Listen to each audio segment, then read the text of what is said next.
Good afternoon, everybody, and welcome to this week's edition of Doing Justice Brings Joy. I'm your host, Stella Adams, and today we're going to be kind of all over the place. A reminder, happy 92nd anniversary to the Durham Committee on the Affairs of Black People.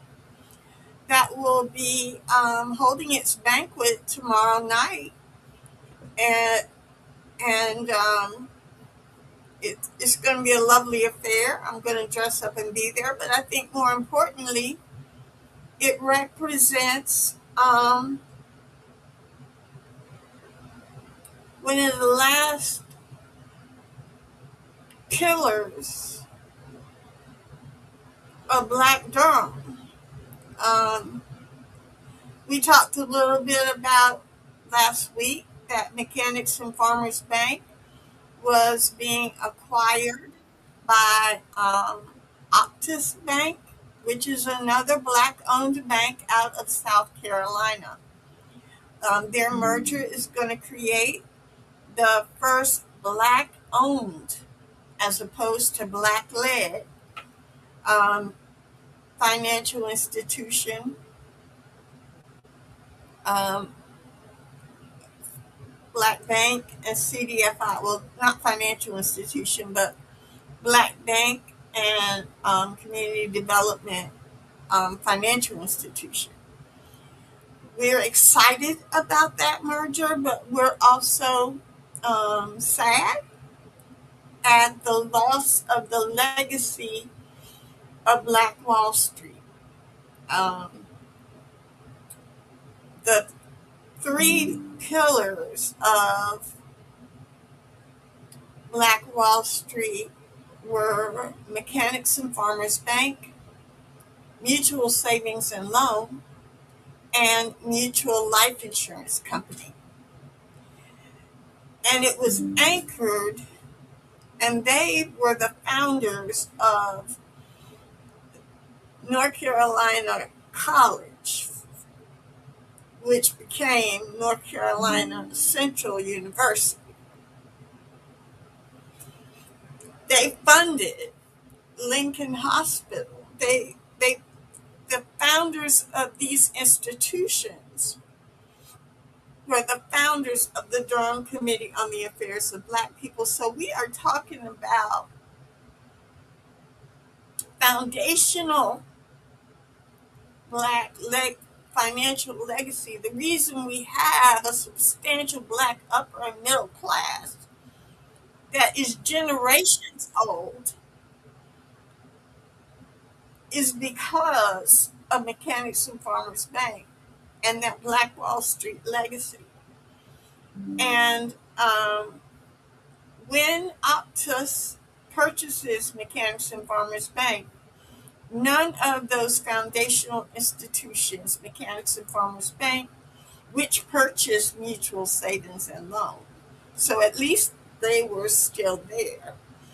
And Mutual Life Insurance Company, we lost that legacy. But they provided stability, financial stability to Black Durham. We were able to have insurance, to bury our dead, to provide for our families. Um, they were a cornerstone to when white banks wouldn't lend for home ownership. Mutual Savings and Loan did. And I remember as a small child, Mechanics and Farmers Bank was in my elementary school. We had our little, um, we have them for Advent now, where you put a little quarter in. But we had them back in grade school when I was in elementary school. I used to put um, dimes and quarters in my passbook, and there would be somebody who would come, and we would put $1 a week in our passbook and for Mechanics and Farmers Bank, and I put my little dollar a week in my passbook, and then at Christmas time we could come and get Christmas money, or we could save it up, and we had our own money that we saved. And we learned thrift and savings at an early age. I think my first account, I was in the third grade when I got my first account at Mechanics and Farmers Bank. So there is love and legacy there. Um, as an adult, our my husband and I had our first checking accounts and savings accounts at Mechanics and Farmers Bank. When his mother moved in with us, we opened up account. She opened up accounts at Mechanics and Farmers Bank. So it was a significant portion of my childhood, of my adulthood, of my life. And so I'm proud to see it grow, and I'm sad to see it go.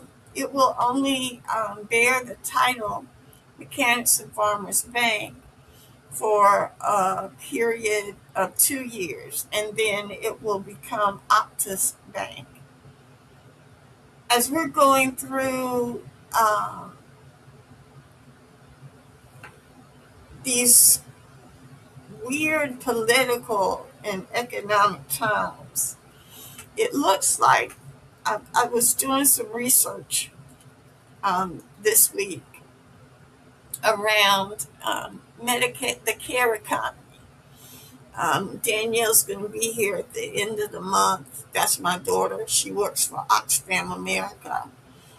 She's going to be here at the end of the month, along with Senator Natalie Murdoch and other key leaders across the state to talk about the care economy, um, which is child care, elder care, health care, the care economy. She's going to be talking about how North Carolina fares when it comes to that.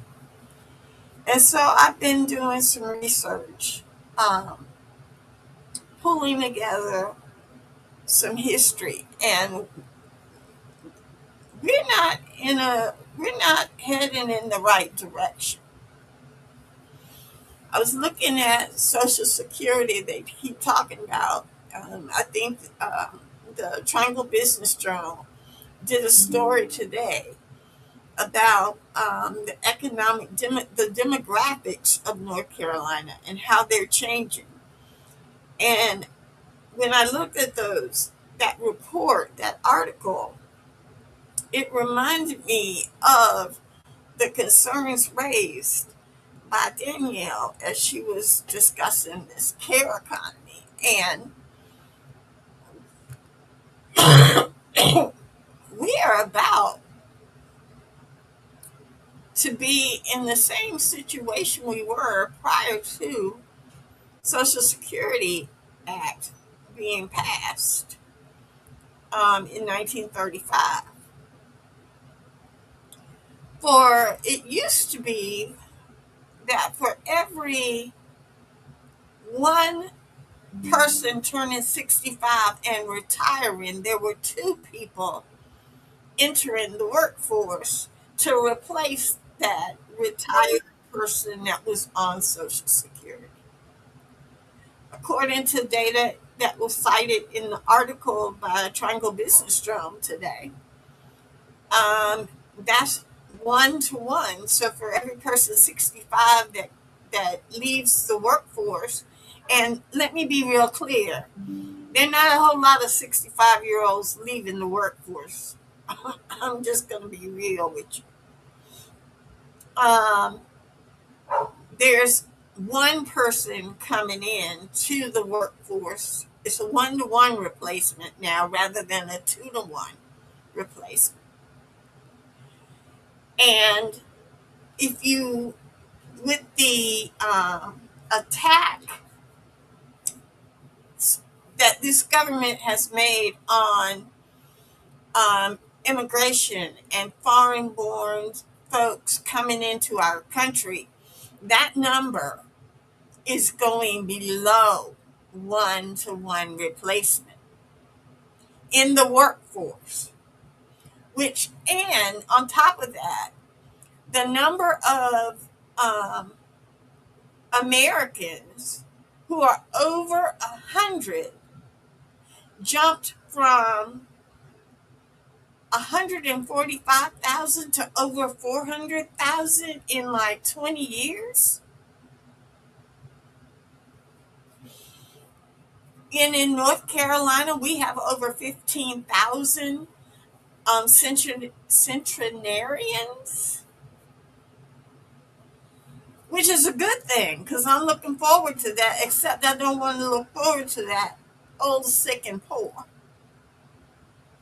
which was the situation when Social Security was passed. And we're headed for a time and a space where we're not able to take care of our elderly. And we're already having to work till we drop. And the government wants to boost the retirement age for Social Security to 70. And even if we boost it to 70, right? I mean, there's some jobs that can you really make work if you're a farmer out in the field. If you're in a construction job, can you still manage to climb on that roof and make those changes? I know many people can. I see I see a number of folks who are kicking it close to 80 that still can climb those ladders and clean those roofs. So I'm not saying that. But as we age, if we continue, if we adopt, if we vote for a cap on tax increases and make that a constitutional right, when all of us get to 85, where is the money going to come from to take care of us?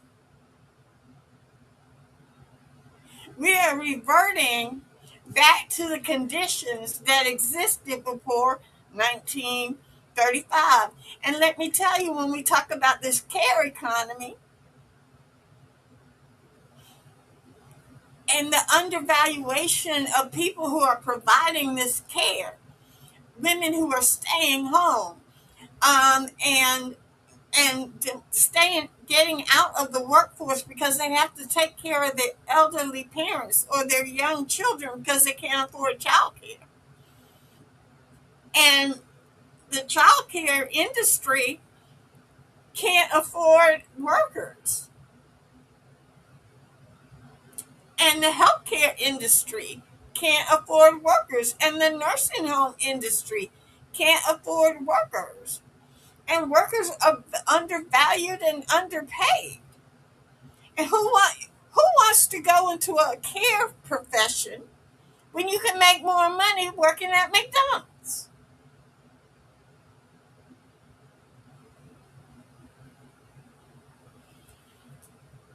So I'm saying that to say, you're like, how does this, what's this got to do with mechanics and farmers and Optus merging? Because mechanics and farmers and Optus both, over 100 years ago, We're filling that gap of financial support for Black communities. It was an opportunity, and we need to maintain Black financial institutions in order to have a safe, in order to ensure that the Black community can survive and thrive in the coming times, and that we're being conscious about building, rebuilding, and building our institutions, not dependent on government, not dependent on other things, but the government, quite frankly, the government has to reform itself and address these things not as charity, but as a as an understanding of how the economy is going to be working and who's going to be here and how are we going to look out for our elderly. What is the support system that's going to be in place? And how do we move people up, create a chain of opportunity for people to live and grow?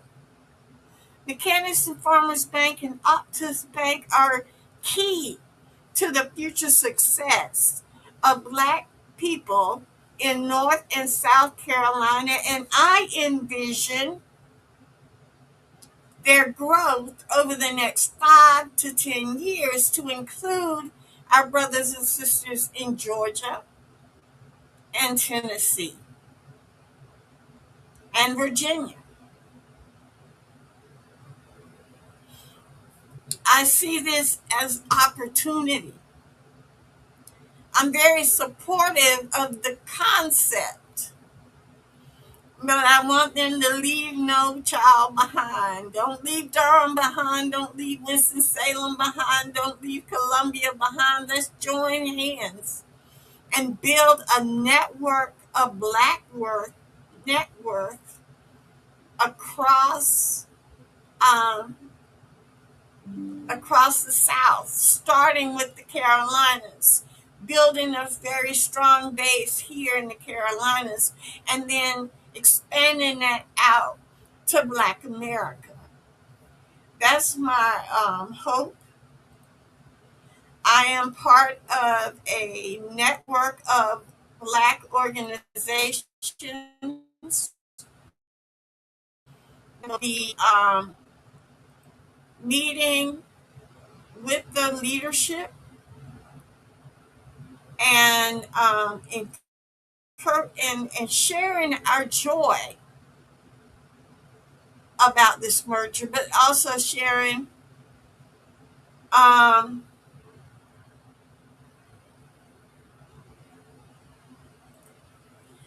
yeah, also sharing our concerns.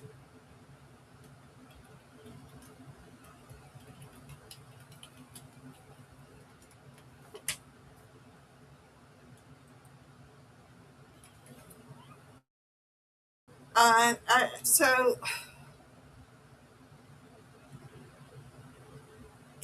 this is a wonderful opportunity for Black America. Mechanics and Farmers Bank and Optus Bank um, will be have 1.27 billion with a B in assets. Um, but we need to understand that they currently have satisfactory CRA ratings. That's down. Mechanics and Farmers is explained by the fact that they jumped up, they moved from one type of institution to another, and so they were graded on a different scale than they had previously been graded on. But we can't have the largest Black owned institution having satisfactory CRA record when I demand more of others. So that's something that I'm concerned about. How we can make sure that they are delivering for the Black community, for especially for um, their bread and butter, which is their bread and butter, which is small business lending and community development lending.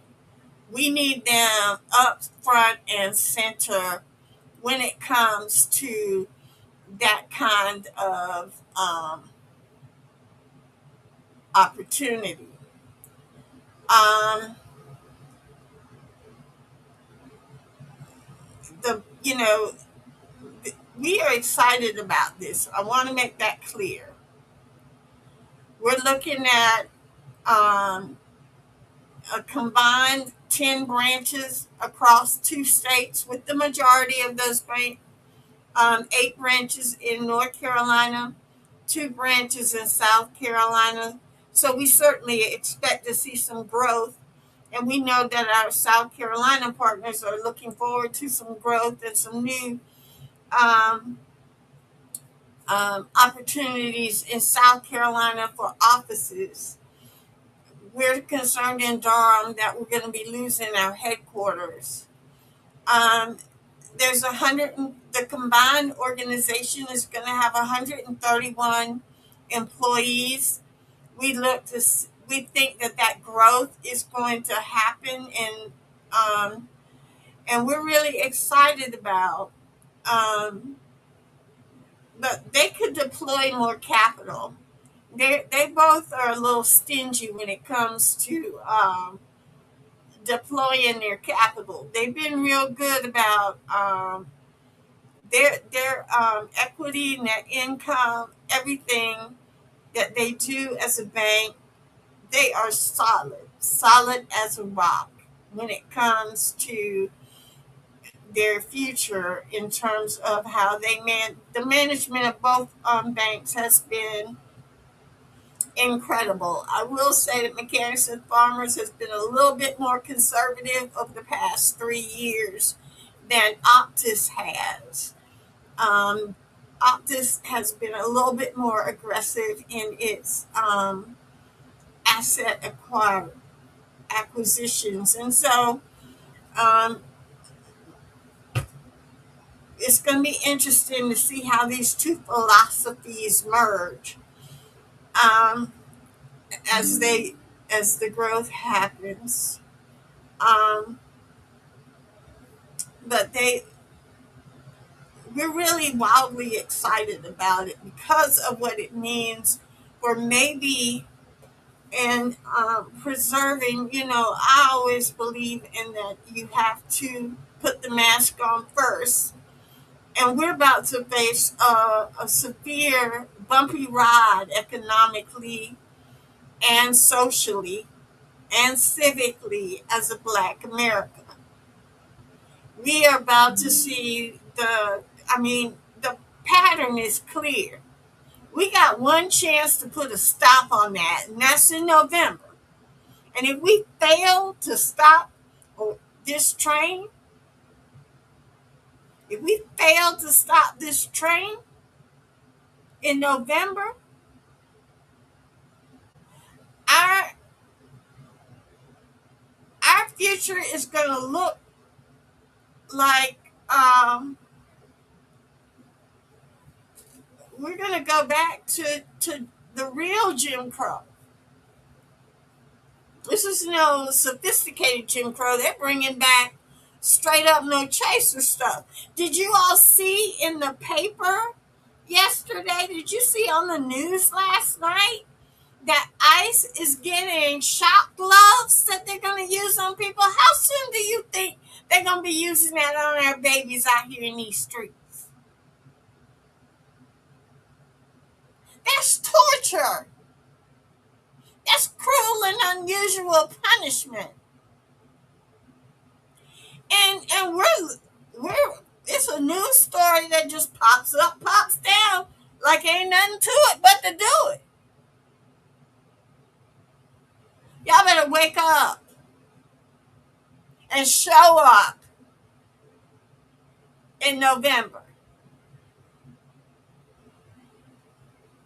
The only poll that counts is the election poll on November 4th. Okay? Y'all need to wake up and show up.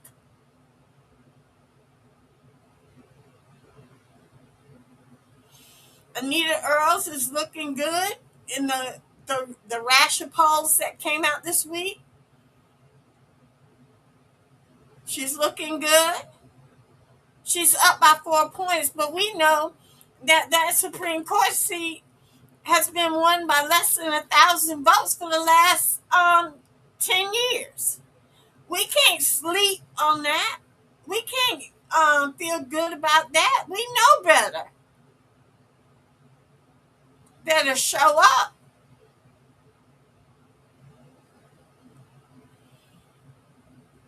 I'm excited to tell you all that I hooked a big one. Let's see if I can get y'all to see this.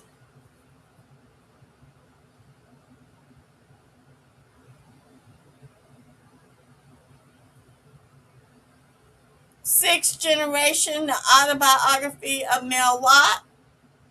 Mel Watt is going to be here. He's going to be here next week to talk about this book. And let me tell you, okay? So I read this book and I was thinking, oh, this is going to be. No, this book is full of tea. I'm talking serious sweet tea up in this book. It's his life story, but you know, he was in the room where it happened all the time. Oh, and as a politician that grew up in Durham, oh my goodness. It was so exciting. So exciting. But also his family story. His family story is amazing. And did you know he grew up in a town called Dixie, North Carolina? Dixie, North Carolina. We're going to talk about um, his life story. I'm telling you, you got to get this book, The Sixth Generation, the autobiography of Mel Watt. You've got to get this book. Okay? It is worth the read just for the history, but I'm also talking about the tea. Okay, the tea is sweet in this book. If you want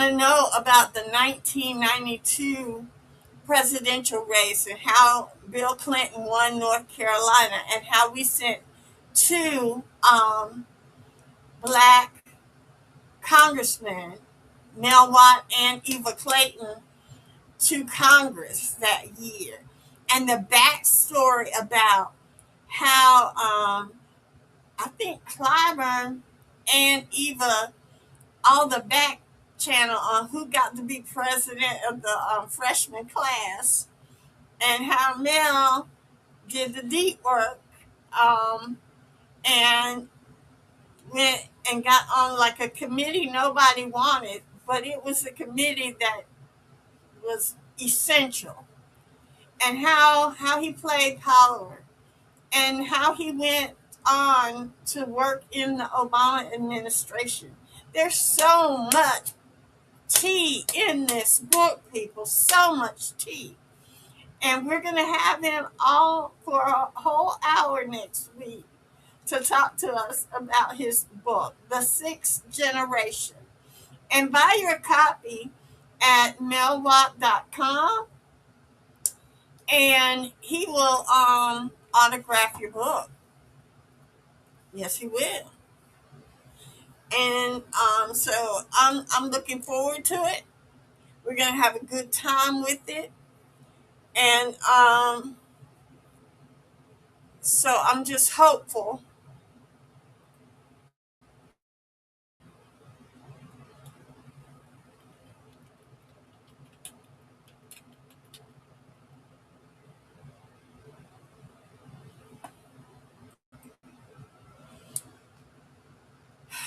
Folks, I've been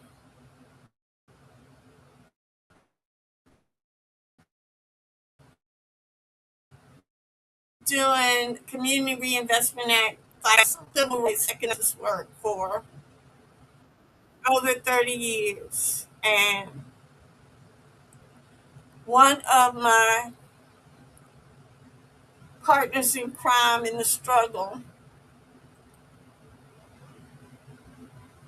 in fact, we were working together doing and analyzing and discussing this Mechanics and Farmers and Optus Bank merger just last Wednesday. And I found out this week that my dear friend Irv Henderson passed away not hours after we talked. 24 hours. We've been plotting, planning, having a good time. Um, Having just the best time. And I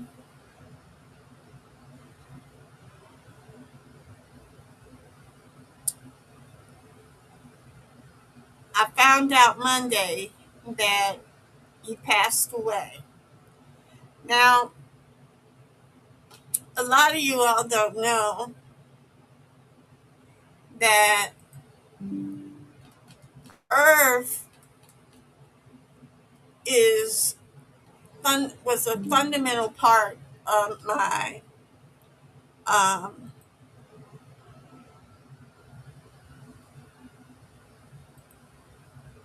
career. In fact, most of the big changes in my career um, were because of Irv. Irv was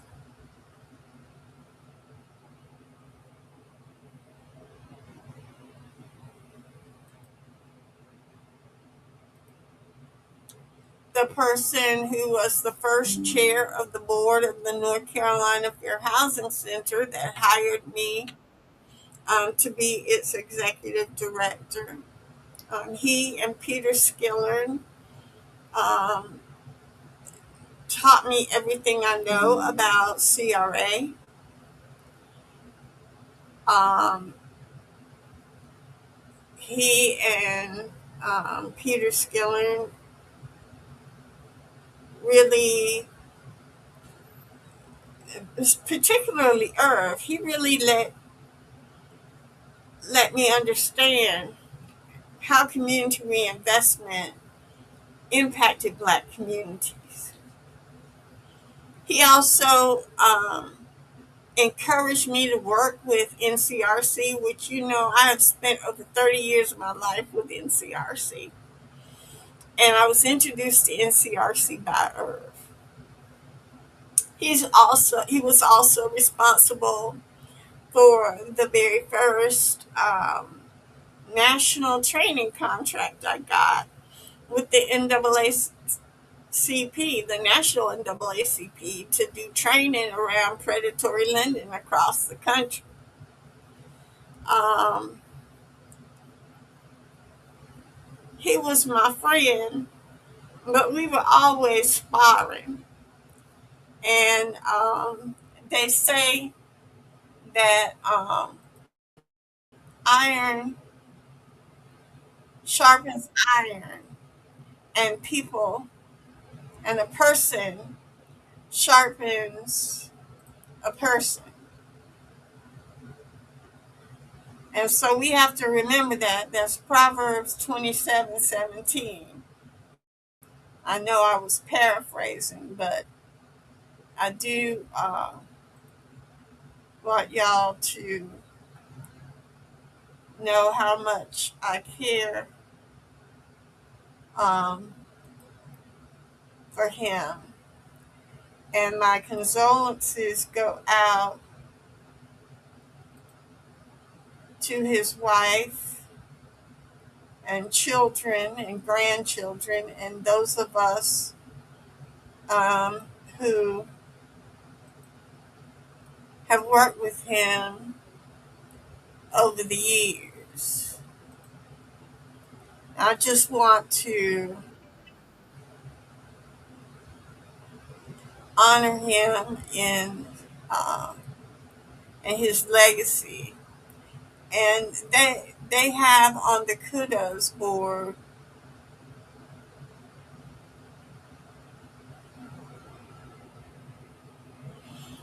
a number of contributions. He was a national figure.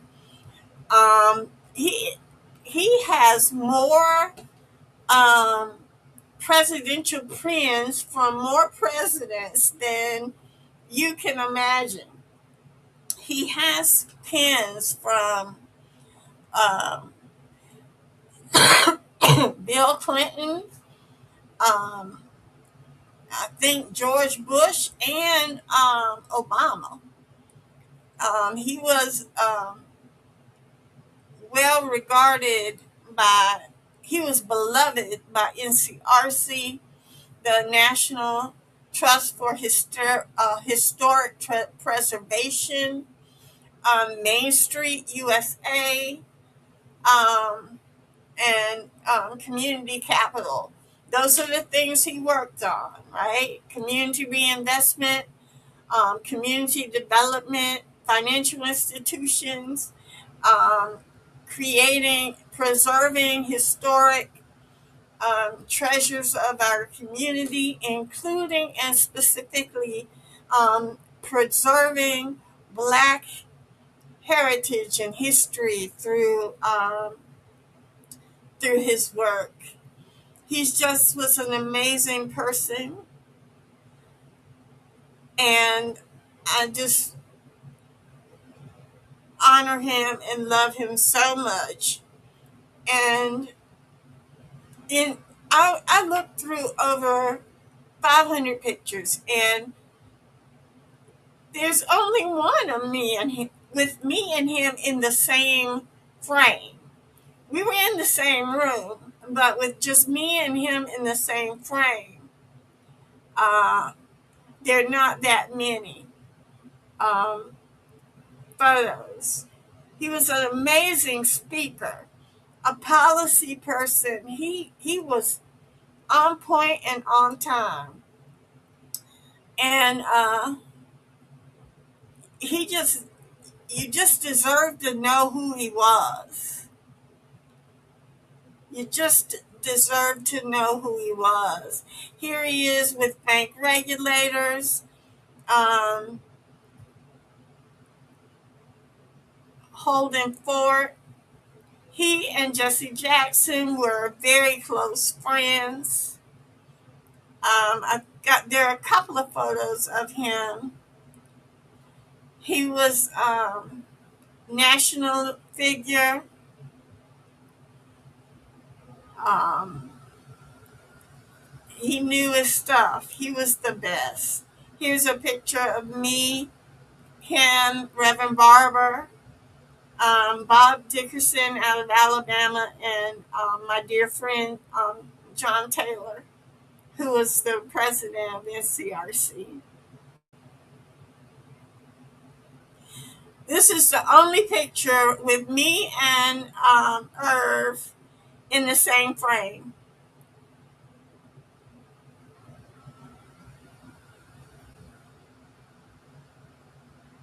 The only one where we're in the same frame. And look at him at this Main Street conference here.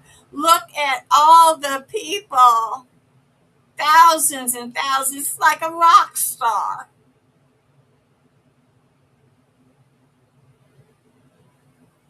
It's like a rock star.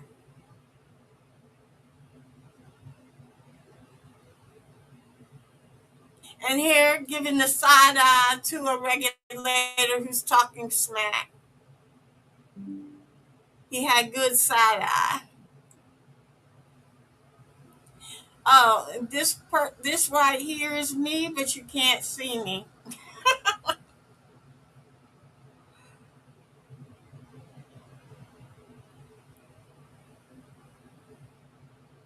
Oh, there are two pictures of me and him in the same frame. I take that back. Amazing man, amazing friend, and I am going to miss him much.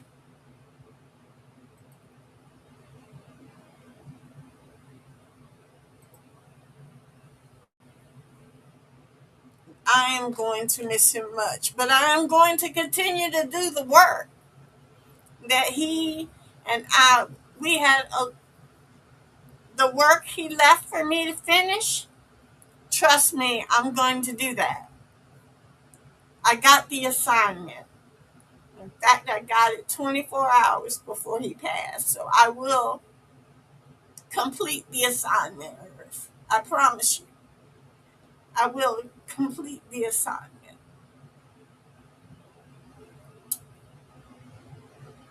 Next week, Mel Watt, 12 noon, Mel Watt, former congressman, former regulator. What was he running? He was just an amazing man. Oh, and he can tell us about the shenanigans they're playing. We're going to talk about the shenanigans going on in Congress, how they left his seat open and didn't fill it, how this, you know, what the current state of affairs are, and what we need to do to ensure that we put a kibosh on this train. Don't just accept what they're about to try to do, but we're going to fight. I mean, also, he quotes. I'm going to read this from his book.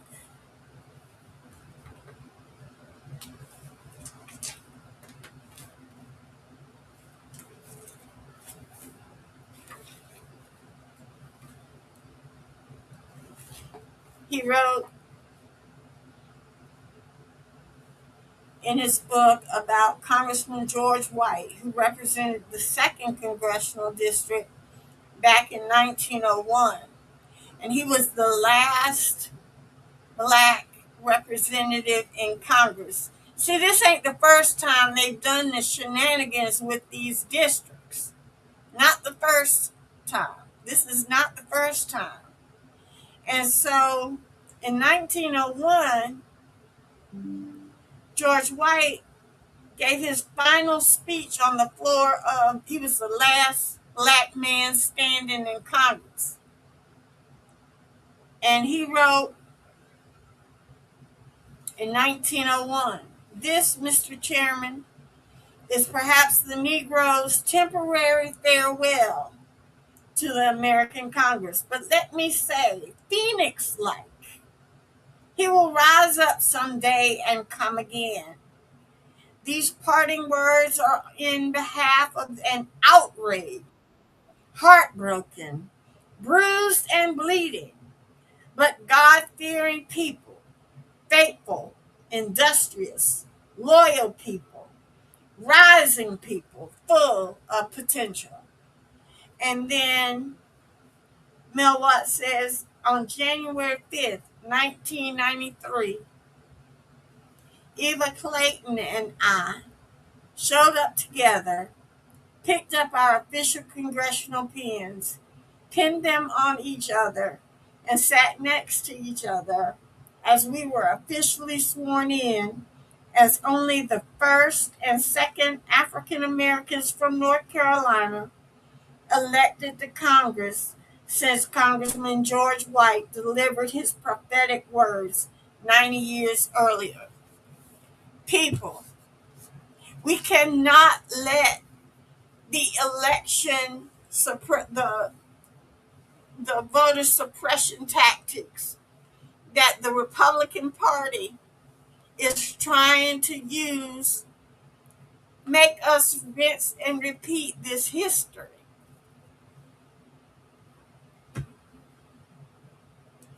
We have to fight to protect voting rights. Voting rights are not a given. You only have the rights you're willing to exercise and you're willing to use. If you're not willing to fight for it, you won't keep it. We have to fight.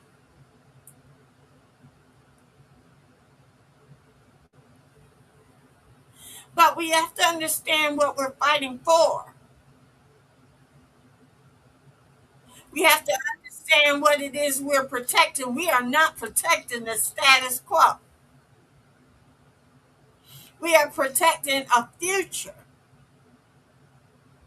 that is stronger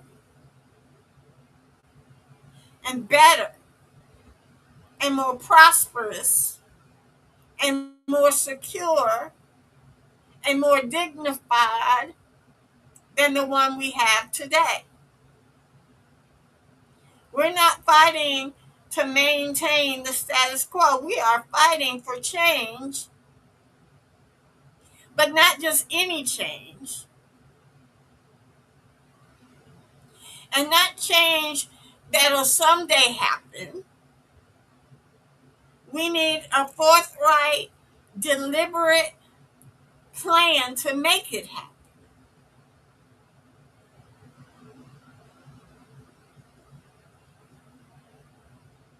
There were opportunities and choices to delay and defer Black rights and Black opportunity. But when you delay and defer, you deny. If we're successful in November,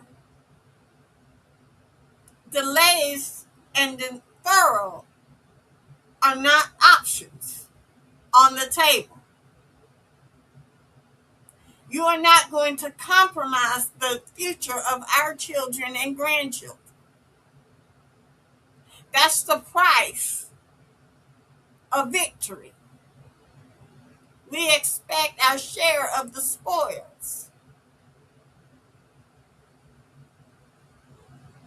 not leftover crumbs, but our share of the spoils. Black women are the most dependable votes in America for progress and for our future and our children.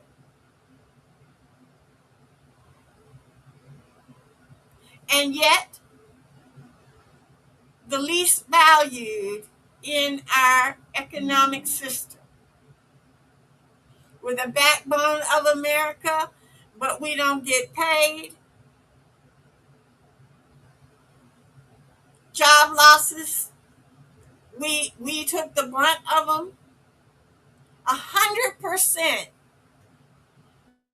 100% of job losses in July were women. Get that, understand that, process that.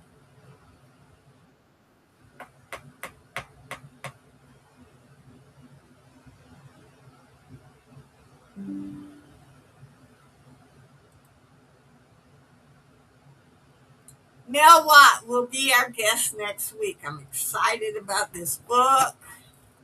Buy it, read the tea for it. The tea is sweet in this book. Those of you in Durham want to know what happened when the 2nd and the 12th were split off. Oh, there's sweet tea in here. Sweet tea in here.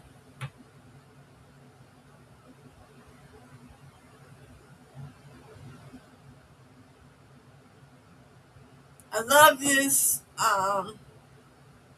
book. I'm looking forward to conversation. You know, I was elected to office the same year as Mel Watts. So we will talk about being on the campaign trail. Although in '92 I was not supporting Mel Watt because he was running against Mickey Michelle, and without Mickey Michelle, I wouldn't have got married to my husband TC. We got married during his campaign against Tim Valentine, and so we'll be sharing stories. There'll be a lot of tea sipping going on next week, people. I'm going to cut this week short.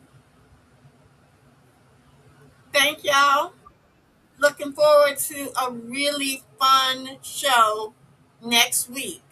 Mel Watt will be on our show. Former Congressman Mel Watt will be on our show next week. And he's got some really great stuff. He's one of the few African Americans in the country that can trace his heritage to the slave ship. And so that's very interesting. All right, people. I got a lot of work to do. So I'll see you all next week on our exciting new edition of Doing Justice Brings Joy.